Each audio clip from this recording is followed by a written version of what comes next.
Қалайсыңдар қыздареке, ұлдареке, сіздермен бірге Аттила. Біз бүгін сиқырлы шайқастағы ең құпиялы және мықты персонаждардың бірі Фушигура Мегуми туралы айтатын боламыз. Мегуми туралы бірнеше сұрақтарға жауап беріп көрейік.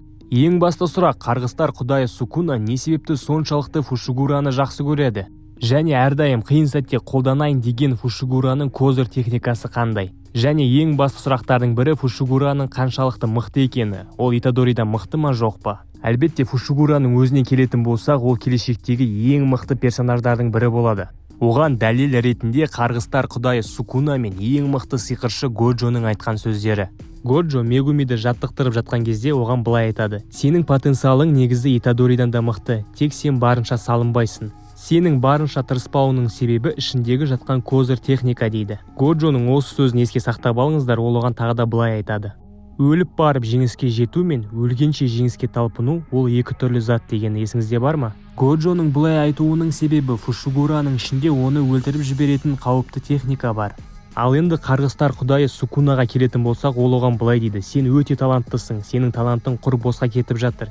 Наруто анимесімен салыстырсақ, Мегумиде Нарутодағы 3 персонаждың мінезі қалыптасқан. Олар бірінші Саске, екінші Шикамару және үшінші Гай.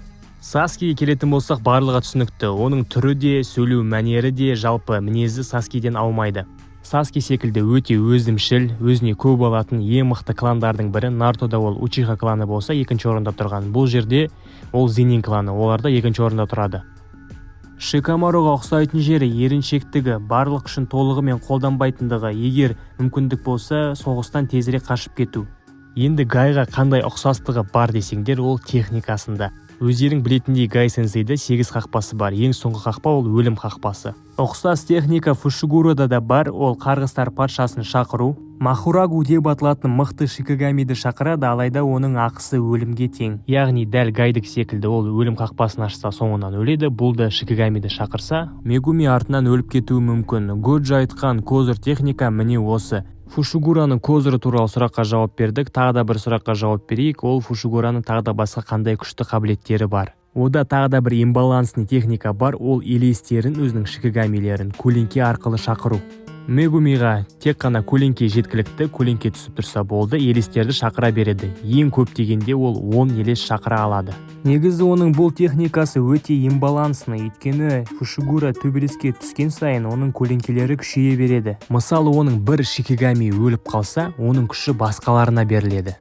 Сосын ол жаңа Шикигамиді өзіне үйрете алады. Ол Шикигами өлетін болса, оның күші басқаларына тарайды. Солай ол өзінің Шикигамиларын шексіз күшейте берсе болады. Өлген Шикигамилардың күшін өзіне жинаған бірінші тұрған көлеңкесі кейін мықты бір Шикигамиге айналады. Міне осы үшін Сукуна да, Годжо да Фушигураны өте қатты сыйлайды. Өйткені Фушигура жалғастыра берсе, ең соңында ең мықты сиқыршылардың бірі болатын олар түсініп тұр. Енді бұл жерде Годжоныкі түсінікті, өйткені ол оқушысы адам болғандықтан. Ал Сукуна неге соншалықты Фушигураға қамқор болып, оны қорғаштайды? Енді соған мән берейік.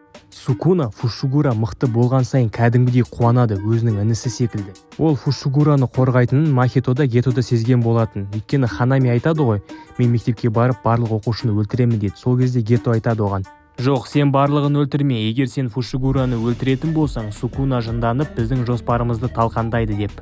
Ал енді Сукунаның Фушигураны не себепті сонша құрметтейтін себебін түсіндіріп көрейік. Мәселенің барлығы Сукунаның өзінің денесін қайта қалпына келтіруі және Фушигураның техникасында.